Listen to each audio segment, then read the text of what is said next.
You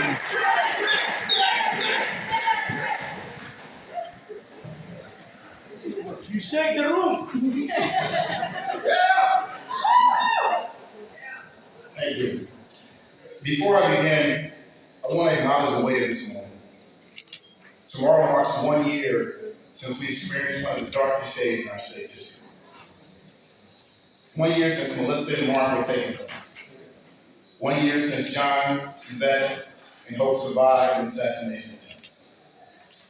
Before politics, before campaigns, and before speeches, let us honor them with a moment of silence.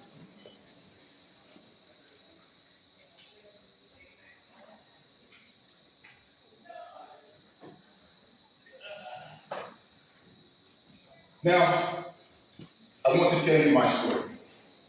I grew up in a neighborhood called Hennipen in the south side of Chicago, where opportunity felt distant, but hope never disappeared. Everyone in my neighborhood was poor. Gun violence was a daily occurrence. I witnessed the devastating impact of the crack cocaine epidemic of the 80s and 90s, which destroyed families and communities. Like so many families around us, at times, ours weathered hard times too. Like many of you here, I remember cold nights with no heat. I remember food stamps.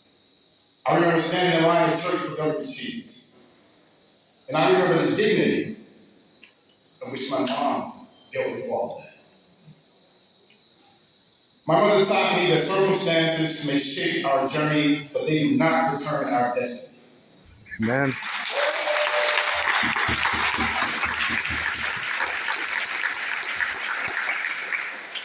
During my senior year of high school, my mother passed away after years of battling multiple sclerosis.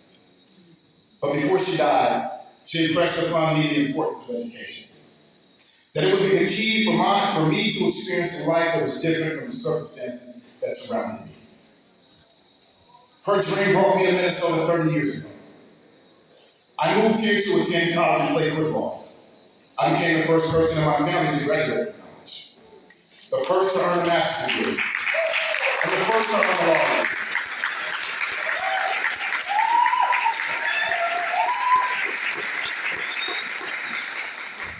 But there was no roadmap, no family network of attorneys, no insider knowledge about how these institutions work. I learned as I went.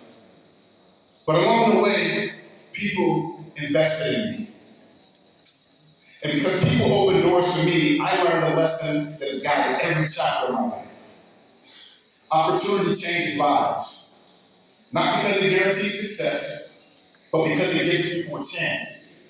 A chance to learn, a chance to grow, a chance to reach back to the communities that raised them and sow seeds in their neighborhoods that ensure that every first is never the last.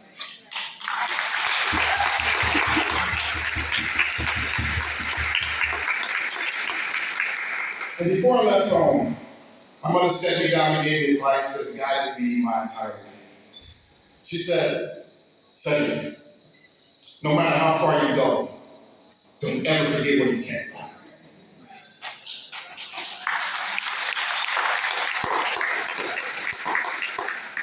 And that lesson has shaped my career. And I dedicated myself to create as many opportunities as possible for people to live better lives. I became a public defender, standing beside people who could not afford a lawyer and giving them the opportunity to have a fair day in court. I moved on to serve as legal counsel for Minneapolis public schools, where I worked to close opportunity gaps.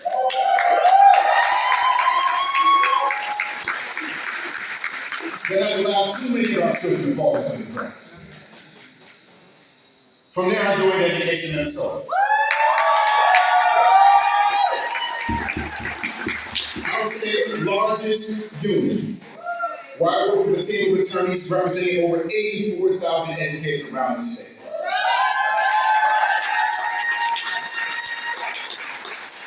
I served in the New Hope City Council, where I had the opportunity to learn how to represent the voices of my neighborhoods before they entrusted me to represent them at the Minnesota State Capitol, where I led on public safety and judicial policy.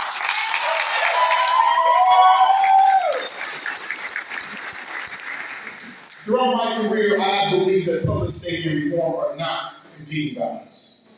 They rise or they fall together. Because safety requires accountability and accountability requires trust. That belief is personal to me. I have lost family members and close friends to gun violence. I know the pain that violence leaves behind. I know what it means to sit with grief that never fully disappears. I didn't learn that. I didn't learn about victims of crime through seeing a story on the news or by reading through a stack of papers on my desk. When I was growing up, I had to learn to navigate my neighborhood with my head on a swivel. Which streets to take, which blocks to avoid, which corners might be safe one day and dangerous the next. I've been shot at for simply wearing the wrong color NFL jersey in the wrong block. My lived experience taught me something important. People living in communities impacted by violence don't want less safe.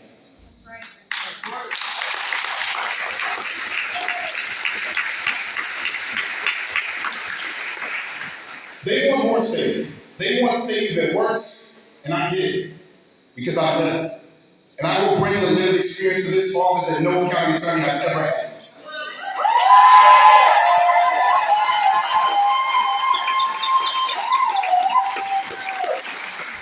My vision is simple.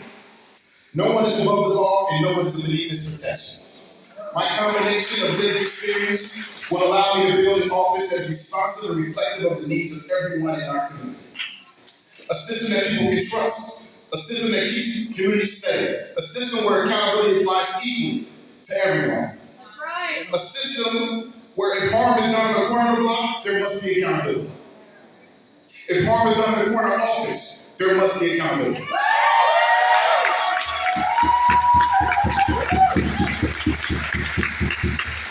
No one is above the law. No one. Not Donald Trump. Right. Not his federal agents. Because justice cannot depend on who you know, where you live, or how much money you make. The decision before us this year is not simply about who holds this office. It's about whether we continue to move forward. Applying the lessons we've learned from the past or regress to the old failed approaches that do not deliver safety or fairness for our communities.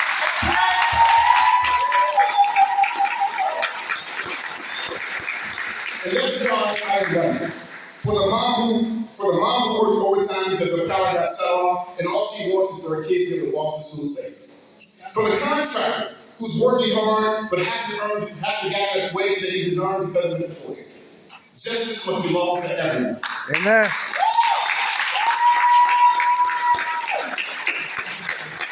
I am proud to be the only endorsed labor candidate in this race.